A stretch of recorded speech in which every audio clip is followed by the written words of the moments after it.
आज कक्षा 12 के मनोविज्ञान विषय में अपने चैप्टर 4 को चौथा पढ़ रहे हैं। उसमें मनोभाव के गठन के प्रभावित करने वाले परिबल जो कौन सा है वो पार्ट 3 है। मनोभाव मानव व्यवहार को दिशा प्रदान करने वाला परिबल है। व्यक्ति का व्यवहार निश्चित करता है। वो स्पष्टीकरण उसके लिए अनिवार्य है कि मनोभाव को समझने के लिए तो विकसित कैसे होता है, उसके प्रभावित कौन करते हैं, कौन से परिबल करते हैं, वो समझना आवश्यक है। तो मनोभाव संपादित सीखी हुई होते हैं। मनुष्य जीवन पर प्रत्यक्ष या परोक्ष रूप से कोई भी प्रक्रिया सीखता है, वो उसमें से गुजरता है और अन्य लोगों के संपर्क में आता है, अंतःक्रिया करता है और व्यवहार का मूल्यांकन करता है तथा स्वीकृति व्यवहार की और अस्वीकृत व्यवहार के विपरीत मनोभाव व्यक्ति के मन में धीरे धीरे विकसित होता है। तो मनोभाव के गठन को प्रभावित करने वाले मुख्य 4 परिबल है। सबसे पहला है परिवार, दूसरा है सामाजिकरण, तीसरा है प्रत्यक्ष अनुभव और चौथा है संचार माध्यम।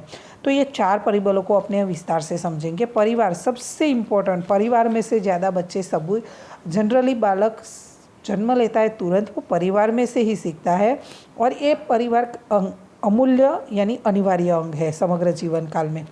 छोटे छोटी या व्यक्ति परिवार की छोटी से छोटी इकाई है और सामाजिक प्राणी होने से परिवार का अत्यंत महत्वपूर्ण है और वो मातृ संस्था है। अपने दूसरी संस्थाओं में जाके पढ़ते हैं पर मातृ संस्था यानी जो परिवार में सीखते हैं वो मातृ संस्था है। और बालक पर बहुत सारा घर के अलग अलग लोगों का असर होता है। परिवार में प्रत्येक व्यक्ति जो है वो व्यक्ति अलग अलग भूमिका पद पर होता है और वो उसके अनुसार व्यवहार करता है। तो बालक के साथ परिवार के प्रत्येक सदस्य का व्यवहार अलग अलग होता है। बालक पर माता के व्यवहार का प्रभाव सबसे अधिक पड़ता है। मनुष्य का बालक प्राणियों की तुलना में लंबे समय तक प्राणी जो होते हैं वो जन्म के तुरंत वो अपनी क्रियाएं अपने आप करने लगते हैं, पर मनुष्य का बालक क्या होता है लंबे समय तक परावलंबी रहता है। ज़्यादातर आवश्यकताएं माँ के द्वारा संतुष्ट होती है और उसकी माँ ही पूरी करती है। तो बालक की अंतःक्रिया और उसके द्वारा होने वाली जो आवश्यकताओं की पूर्ति, सहकार, स्वीकृति, प्रेम, स्नेह आदि बालक के विधायक मनोभाव विकसित होते हैं। इसी तरह जो बालक को उसकी माता पिता पारस अंतःक्रिया जो होती है वो बंधु के साथ ये सभी पॉजिटिव हो, पूर्ति की जाए, सहकार दी जाए, स्वीकृति की जाए तो क्या होगा, पॉजिटिव भाव विकसित होगा। और उसको धिक्कारा जाए, घृणा की जाए, तिरस्कार किया जाए आदि बालकों में जो निषेधक भाव विकसित करते हैं। तो व्यवहार को परिवार के अन्य सदस्यों के द्वारा मिलने वाला जो प्रबलन है निषेधक और विधायक स्वीकृति अस्वीकृति मनोभाव के गठन को प्रभावित करता है। माता पिता के गुस्से का शिकार होने वाले बालक यदि दादा दादी अपने पालने जाकर माता पिता को डांटते हैं तो बालक दादा दादी के प्रति विधायक और माता पिता के प्रति निषेधक भाव पैदा होता है। आगे का पॉइंट है सामाजिकरण।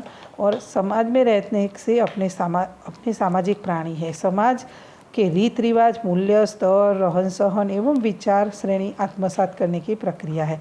परिवार का जैसे कहा कि घर में माता पिता बच्चे को डांटते रहते हैं तो जो व्यक्ति उसे डांटता नहीं है तो उसके प्रति उसका पॉजिटिव भाव विकसित होता है, माता पिता के और नेगेटिव भाव विकसित होता है और इसीलिए उसको प्रेम से उसके साथ व्यवहार करना चाहिए।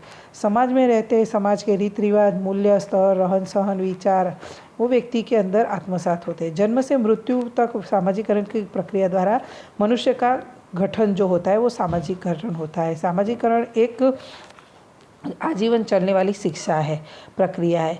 हर एक समाज में सामाजिक ढांचा अलग होने से समाज में अलग अलग व्यक्तियों का सामाजिकरण अलग अलग होता है। विविध समाजों के बीच होने वाली जो अंतःक्रिया है, प्रक्रिया है वो तेजी से परिवर्तन है। विविध जाति, धर्म, रीत रिवाज, जीवन शैली अलग अलग समाज में दिखाई देती है। उसी के अनुसार बालक का सामाजिकरण होता है। परिवार के बाद पाठशाला, धर्म, संस्कृति, साहित्य के सभी के प्रति सामाजिकरण को प्रभावित करने वाले परिबल है। धार्मिक रूढ़िचुस्त परिवारों में पले बड़े बालक धर्म या रूढ़िगत रिवाजों के प्रति विधायक मनोभाव दिखाई देता है। यानी जो समाज में घर का माहौल, सामाजिकरण कैसा है उसके आधार पर उसको निश्चित होता है। तो ये ऐसा कहते हैं कि सामाजिकरण में उदाहरण स्वरूप अपने देखते हैं कि गुजरात में दाल भात रोटी सब्जी, पंजाब में दूध दही पनीर और आदि दक्षिण भारत में नारियल एवं भात का सबसे अधिक उपयोग भोजन में होता है। तो जो उनके बच्चों में किसी भोजन के प्रति मनोभाव विकसित होता है।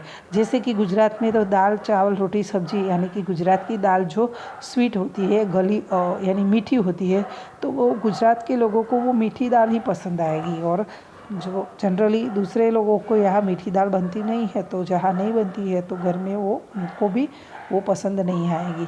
बड़ों का सम्मान करना, मेहमानों का आतिथ्य सत्कार करना, पहनाव के विषय में भी समाज का असर होता है। जो परिवार में मेहमानों का स्वागत किया जाता है, उन परिवारों में मेहमान के बच्चे भी वही सीखते हैं। प्रत्यक्ष अनुभव आगे का है। अनुभव जो होता है, अनुभव एक उत्तम शिक्षक है। जैसे कहते हैं कि प्रत्येक मनुष्य अपने जीवन से अनुभव से ही सीखता है, तो विशिष्ट होते हैं, उसे प्रत्यक्षीकरण व्यक्तिगत होता है।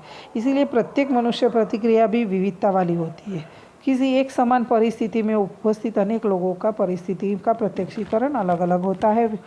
पूर्व अनुभव, शिक्षा और समझ के आधार पर वो मूल्यांकन करते हैं। पाठशाला में अनुशासन का अत्यंत आग्रही एवं कठोर शिक्षक की छवि रखने वाले शिक्षक ने किसी विद्यार्थी की व्यक्तिगत समस्या के ध्यान में लेकर मदद की हो या सहायता की हो, तो विद्यार्थियों के मन में उस शिक्षक के प्रति मनोभाव अन्य छात्रों के मनोभाव से विपरीत होंगे और विधायक मनोभाव से विधायक मनोभाव होता है। अन्य छात्रों के मन में मनोभाव से विधायक मनोभाव होता है।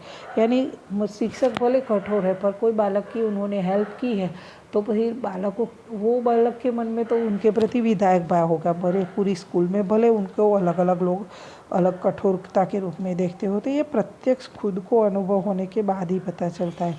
संचार माध्यम का प्रभाव आजकल ज़्यादातर देखते हैं, एग्ज़ाम में भी ये प्रश्न पूछा जाता है कि जो मनोभाव है उसको गठन करने के लिए प्रभावित करने वाले जो ये परिबल है, यानी कैसे विकसित होते हैं मनोभाव, उसमें संचार माध्यम भी पूछा जाता है। 21वीं सदी अपने कहते हैं कि टेक्नोलॉजी का युग है। टेक्नोलॉजी की वजह से विज्ञान और टेक्नोलॉजी व्यापक बन गई है। शुभ समन्वय, अभी आप टेक्नोलॉजी से ही पढ़ाई कर रहे हो, तो ये विनिमय की प्रक्रिया प्रगतिशील बन गई है। मानव जीवन पर उसका असर हो रहा है। प्राचीन समय से संदेशा पहुंचाने के लिए क्या होता था, बहुत समय लगता था, और अब क्या है, अभी मैं आपको पढ़ा रही हूँ और आपके पास आने में थोड़ी देर में वो वीडियो आपको मिल जाएगा। तो गूगल, व्हाट्सएप, फेसबुक, ट्विटर जैसे सामाजिक संचार माध्यम गतिपूर्वक संसार को जोड़ते हैं। दुनिया के किसी भी कोने में वो जानकारी 1 मिनट में या दूसरी मिनट में ही वो लोगों के पास पहुंच जाती है।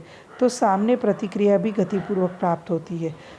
कोई भी परिस्थिति, मानो कि बाढ़ आई, ये कोई जगह कोई जान हानि हुई, तो कोई जगह कोई लोग फंस गए हैं, तो उनके द्वारा और जो भी है वो तुरंत लोगों को न्यूज़ या मोबाइल से पता चल जाता है। और सरकारी योजना का प्रसारण भी होता रहता है और लोगों के प्रति मनोभाव विकसित होते रहते हैं। तो मनोभाव व्यक्ति के व्यवहार को दिशा देते हैं और सामाजिक विकास में ऐसे मनोभाव विधायक निषेधक भाव उत्पन्न करते हैं। इसीलिए निषेधक मनोभाव में परिवर्तन करने के विधायक मनोभाव के विकास के लिए प्रयत्न करना आवश्यक है। मनोभाव संपादित है, लगातार गठित होते हैं, उसी तरह उसमें परिवर्तन भी लाया जा सकता है।